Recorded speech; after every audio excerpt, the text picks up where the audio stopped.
तू ही तू है। रमैया राम रम रहा है, हमारी संत वाणी कहती, जहां देखो रमैया राम रम रहा।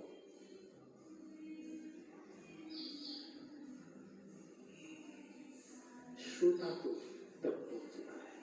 तो कोशिश बहुत करता हूं जितना हो सके तो सरलता से आपके मन को छू, आपके मानस को टटोलूं। कथा ये शंकराचार्य भगवान ने एक अपने चिंतन को एक नाम दिया, मानस तीर्थ, बड़ा प्यारा नाम दिया। और फिर वो व्याख्या करते हैं कि मानस तीर्थ किसको कहा जाए, कभी उसकी चर्चा करें। अब तो ऊपर ऊपर जाना, विष्णु प्रयाग जाएंगे तब करें। विष्णु प्रयाग में भी आप सब आना।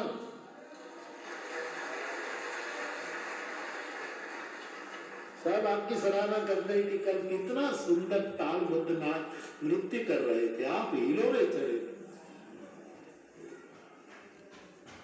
और कभी सोमनाथ का दर्शन करने गुजरात में आओ, गिरनार का दर्शन आओ, हमारे द्वारकाधीश की 52 फुट की ध्वजा फहरते थे साहब, वहां कभी आओ तो टल्ला चढ़ा दिया हमारे गांव दिया।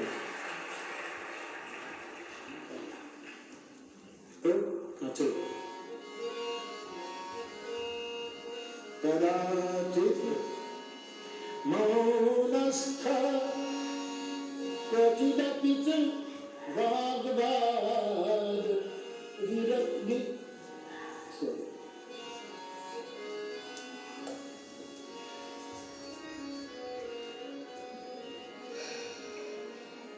कदाचित् मौनस्था क्वचिदपि च वाग्वाद निरतः। कौन आनंद लहरी का आनंद लूटेगा, जो कभी चुप, मौन, चुप नहीं, मौन है। सभी उपराम जिसको कहते हैं, उपरति जिसको कहते हैं, ऐसा मौन, मुस्कुराता मौन। कभी कभी लोग मौन रखते हैं ना तो चिड़चिड़ बहुत करते हैं, चेहरा गंभीर नहीं। मेरा मौन का अर्थ है मुस्कुराता हुआ। कई लोग 24 घंटे का मौन रखता है तो परिवार तो बेचारे उसके मन में क्या चल रहा है भगवान भी नहीं जानता, तो परिवार क्या करता है, भगवान भी नहीं जानता कि उसके मन में क्या चल रहा है। तो कभी कभी आदमी मौन होता है और बेचारा मौन में वो बेचारे परिवारजनों को समझाते नहीं तो फिर गुस्सा करते हैं।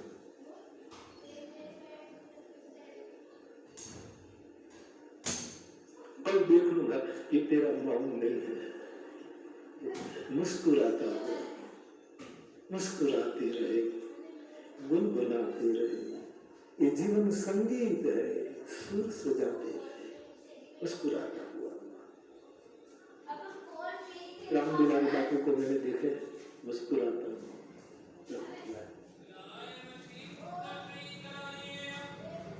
मैं एक समय था कि उन्होंने मारा जाता था, विरक्त मंडली में भिक्षा लेने जाता था, वामदेव गंगे।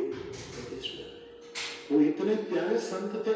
मैं तो गृहस्थ, उस समय कितने साल की मैं बात, वो लोग जब हरिद्वार ऋषिकेश के जंगल में भिक्षा लेने के, वो मंडली एक ऐश्वर्य था, वैराग्य का एक ऐश्वर्य।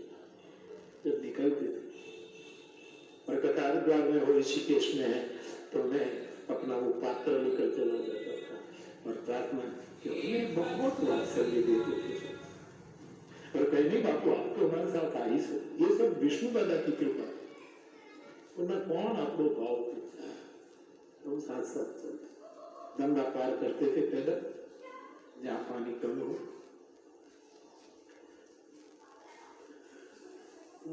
सदियां बीत गई, सदियां की क्या, 10 को तो जरूर प्यार मांगो, जिस प्यार को उसने केवल परमात्मा के लिए रखा है वो तुम्हें दे दो। जिसका प्रेम केवल परमात्मा के लिए है वो हमें देने लगे। तो मैंने ऐसे माधुकरी किए हुआ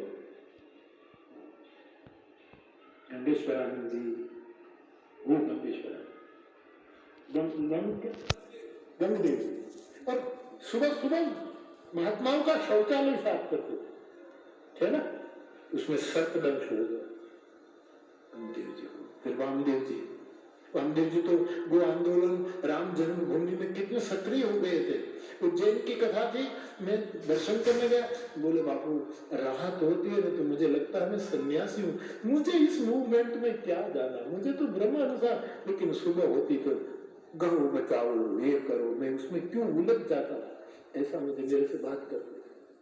और बाबा एक जो उसके बाद में जो शिष्य थे उनके, उसने नासिक में और सब आश्रम बना दिए, नहीं मुझे क्या नाम है, वो सिर्फ विरक्त मंडली की परंपरा, वो थे तो अब तो नहीं रहे, निर्वाण हो गए। उज्जैन में भी बनाया शायद उसने, अरे ऊंचे से थे, लट लगते थे, अरे मैं भूल गया, इतना ही आदर अभी भी करते, तीसरी पीढ़ी ये महापुरुषों आदर करते। तो मैं आपसे निवेदन कर रहा हूं, कदाचित मौनस्थ, बिल्कुल सन्नाटा,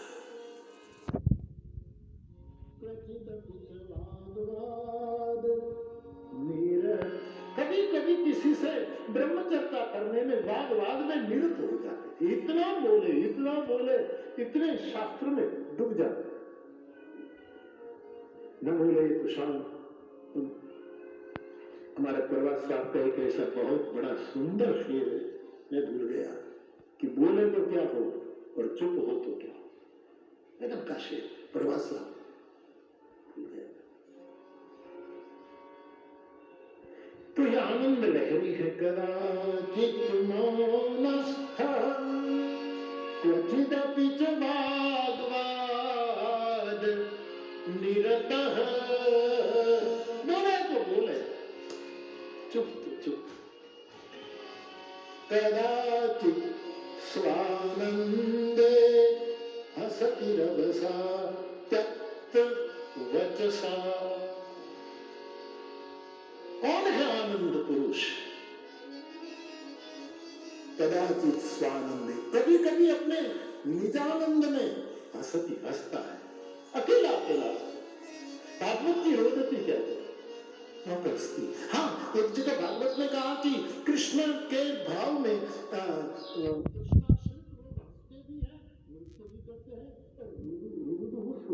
तीनों शब्द भागवत में, यहाँ केवल हंसती, आनंद लहरी में, मुक्तानंद लहरी में केवल हंसता, रोना नहीं, क्योंकि यहाँ वियोगी हरि नहीं है, यहाँ तो नित्य आनंद है। गोपियां हंसेगी, गोपियां रोएगी भी, कभी नर्तन वहां रोने का है, क्योंकि वियोगी हरि की कथा है, जहाँ कृष्ण वियोग है, यहाँ तो निरंतर ब्रह्म में रमने वाले महापुरुषों की बात। इसलिए शंकर कहते हैं कदाचित